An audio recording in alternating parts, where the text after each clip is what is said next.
శ్రీగురుభ్యో నమః. హరి ఓం.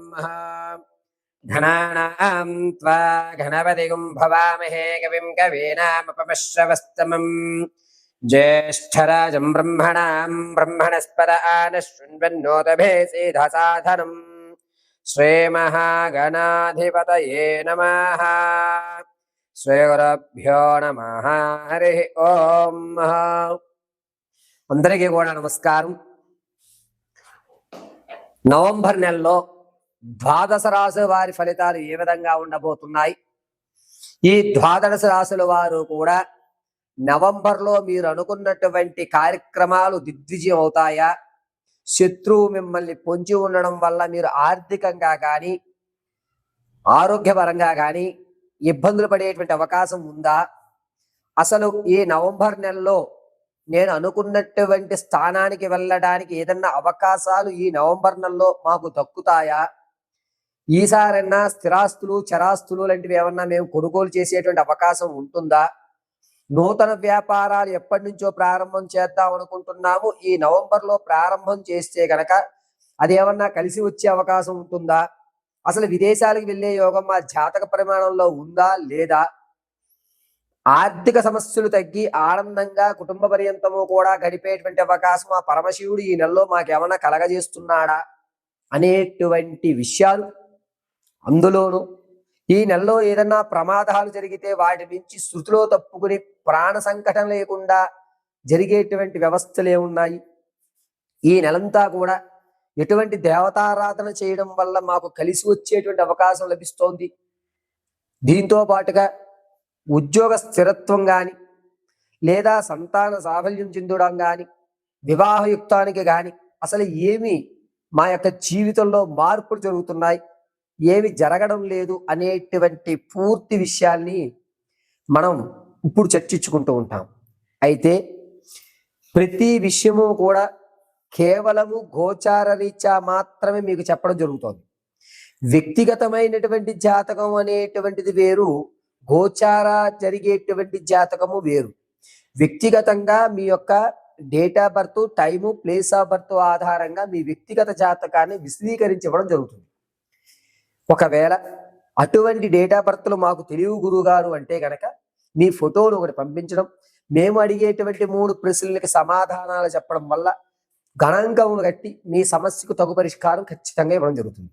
కాబట్టి ఈ నవంబర్ నెలలో ద్వాదశ రాశుల ఫలితాలు ఏ విధంగా ఉంటాయి అనేది మనం ఎప్పుడు విడివిడిగా ఏ రాశికి ఆ రాశిగా మనం వివరణ విశదీకరించుకుని చక్కగా మాట్లాడుకుందాం. కన్యా రాశి వారి నవంబర్ నెలలో ఏ విధమైన ఫలితాలు జరుగుతున్నాయి అనేది ఒకసారి మనం పరిశీలన చేసుకుందాం. ఆవధామవార్తారం ధాతారం సర్వసంపదాం లోకాభిరామం శ్రీరామం భూయో భూయో నమామ్యహం. సర్వం శ్రీరామపాదార్పితమస్తు. కన్యా రాశి వారికి నవంబర్ నెలలో రవి శుక్ర సంచలనం జరగడం వల్ల కోపం అనేటువంటిది పెరుగుతుంది. దీనివల్ల ఆర్థికంగా కాస్త డౌన్ఫాల్ అయ్యేటువంటి అవకాశం లభిస్తుంది. మీ కోపం ఖర్చులు పెంచేటువంటి అవకాశంగా ఉంటుంది. చేతికి ఏది దొరికితే దాన్ని విసిరేయడం, దానివల్ల ఆర్థికంగా నష్టపోవడం, దాన్ని కొనుగోలు చేయడానికి అప్పులు చేయడం, అనవసరంగా మీరు ఏ అప్పు అయితే తీరుద్దామని తెచ్చారో దాన్ని వేరే విధంగా ఖర్చు పెట్టేయడం, ఆర్థికంగా క్షోభ అనుభవించడం అనేది జరుగుతుంది. ఏ సంబంధము లేక ఖాళీగా ఉన్న గొడవలు పెట్టుకుంటున్నావా అనేటువంటి మాట రావడం, ఏదో తెలియనటువంటి ఉద్రేకం ఏర్పడటం అనేటువంటిది నవంబర్ నెలలో కన్యా రాశి వారికి జరుగుతుంది. కన్యా రాశి వారు కుదిరినంత వరకు కూడా శాంతంగా ఉండడానికి చూడండి. ఈ కన్యా రాశి వారిని ఎక్కువ విసిగించకుండా ఉండడం కూడా అవతల వ్యక్తి చూసుకోవడం చాలా మంచిది. రాజకీయంలో ఉన్న అతను మాత్రం ఖచ్చితంగా పార్టీ మారేటువంటి అవకాశం లభిస్తుంది. ఈ పార్టీలో నాకు విలువ లేదు, విలువ లేని చోట నేను ఉండను అని చెప్పి మీరు వేరే పార్టీ ఖచ్చితంగా మారుతూ ఉంటారు. దీనివల్ల జనాల్లో కొంచెం ఇబ్బంది కలుగుతున్నా మీ మీద, మీరు తీసుకున్న నిర్ణయం ఖచ్చితమే అని చెప్పి వారు చెప్పడం జరుగుతుంది. ఇక కన్యా రాశిలో ఉన్నటువంటి వారు రాజకీయ నాయకుల్లో కాస్త జనాల్లో అస్వస్థత ఏర్పడినా మీరు తీసుకున్న నిర్ణయం ఖచ్చితమైన నిర్ణయం అనేటువంటి మళ్ళా మీ వెనకే తిరగడం అనేది ఖచ్చితంగా జరుగుతుంది. విద్యార్థుల విషయానికి వస్తే జ్ఞాపక శక్తి కొంచెం పెరుగుతుంది. దీంతో పాటు మీ మీద మీకు కాన్ఫిడెన్స్ లెవెల్ పెరుగుతాయి. ఈ కాన్ఫిడెన్స్ లెవెల్ పెరగడం వల్ల చిన్న ప్రమాదం ఉంది. మీకు ఓవర్ కాన్ఫిడెన్స్ అయ్యేటువంటి అవకాశం ఎక్కువ లభిస్తుంది. చదవక్కర్లేదు, నాకు అన్నీ వచ్చు అనేటువంటి ఒక ఓవర్ కాన్ఫిడెన్స్ కి కన్యా రాశిలో ఉన్న విద్యార్థులు ఏర్పడుతుంటారు. కాబట్టి కాస్త మీ యొక్క స్పీడ్నెస్ ఏదైతే ఉంటుందో దాన్ని కొంచెం తగ్గించుకోవడం చాలా మంచిది. కన్యా రాశిలో ఉన్నటువంటి వారు వ్యాపారాలు చేద్దాము అనేటువంటి నిర్ణయం ఎవరైతే ఉంటారో వారు ఈ నెల ప్రత్యక్షంగా వ్యాపారాలు చేయండి, అద్భుతంగా కలిసి వస్తుంది. పూలకు సంబంధించి అంటే ఫ్లవర్ డెకరేషన్ సంబంధించి, లేదా రియల్ ఎస్టేట్కి సంబంధించి, లేకపోతే పాడి పంటలు పశువులు కానీ పంటలకు సంబంధించి కానీ ఎరువులుగా విత్తనాలు ఇటువంటివి అమ్మడం, ఈ పశువు దానాకు సంబంధించినటువంటి అమ్మడం కలిసి వచ్చేటువంటి వ్యవస్థగా చెప్పచ్చు. కన్యా రాశిలో ఉన్నటువంటి వారు ఈ నెలలో మీరు అనుకున్నటువంటి పనులు కొంచెం ఆటంకం కలిగిన చుట్టు చివరికి విజయం సాధించడం, ఎంత కోపంతో ఉన్నా మీరు తీసుకునేటువంటి నిర్ణయం ఖచ్చితం అవ్వడం, చాలా అద్భుతమైన ఫలితాలు చుట్టు చివరి నెలాఖరి 24వ తారీఖు నుంచి మీరు మాట్లాడేటువంటి మాట కానీ మీరు తీసుకునే నిర్ణయాలు కానీ అద్భుత ఫలితాలు 24 తర్వాత అందిపుచ్చుకోవడం జరుగుతుంది. కన్యా రాశిలో ఉన్నటువంటి వారు విదేశాలకు వెళ్ళేటువంటి ఆలోచన కలిగినటువంటి వారు ఎవరైతే ఉంటారో వారికి కాస్త ఇబ్బందిదాయకంగానే ఉంది. నమ్మి మోసపోయేటువంటి అవకాశం ఎక్కువ లభిస్తుంది. విదేశాలకు వెళ్ళాలి అనేటువంటి ఆలోచన ఉన్న వారు ఈ నెలలో మీ యొక్క ఆలోచనని వాయిదా వేసుకోవడం చాలా మంచిది.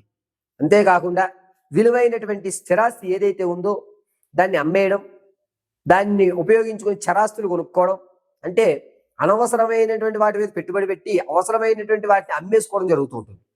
కన్యా రాశి వారు చాలా జాగ్రత్తగా మీ యొక్క ఆలోచన మీ యొక్క మాటని కూడా కాస్త కంట్రోల్ చేసుకోవడం చాలా మంచిది. ఆరోగ్య విషయానికి వస్తే ఈ చేతి వేర్లు అరికాలు మంటలు రావడం అనేటువంటిది ఏర్పడుతూ ఉంటుంది. నిత్యము కూడా ఈ నెల 2వ తారీఖు నుంచి 24వ తారీఖు వరకు కూడా తల నరాలు లాగడం అనేటువంటిది మైగ్రేన్కి గురి అయ్యేటువంటి అవకాశం ఎక్కువ లభిస్తూ ఉంటుంది. అంతేకాకుండా ఈ నెలలో భార్యాభర్తల మధ్య అన్యోన్యత అనేది పెరగడం, మొన్నటి వరకు కూడా వీళ్ళు కొట్టుకునేవారు ఇప్పుడు చాలా ఆనందంగా ఉంటున్నారు అని మిమ్మల్ని పొగడ్డం అనేది జరుగుతూ ఉంటుంది. ఇక ఆడవారి విషయానికి వస్తే ఎక్కడైతే మీ యొక్క బంధువులు మిమ్మల్ని దూరం పెట్టారు వారు ఇంకాస్త మిమ్మల్ని దూరం పెట్టేటువంటి అవకాశం లభిస్తోంది. వారు మీ మీద ఎటువంటి మంచి అభిప్రాయాన్ని కూడా ఈ నెలలో కలగజేసుకోవడం లేదు. మీరు ఎంత మంచి చేద్దామని ప్రయత్నం చేసినా మీకు దూరంగానే ఉంటారు. దీనివల్ల కాస్త మీరు ఇబ్బంది పడేటువంటి అవకాశం ఎక్కువ లభిస్తుంది.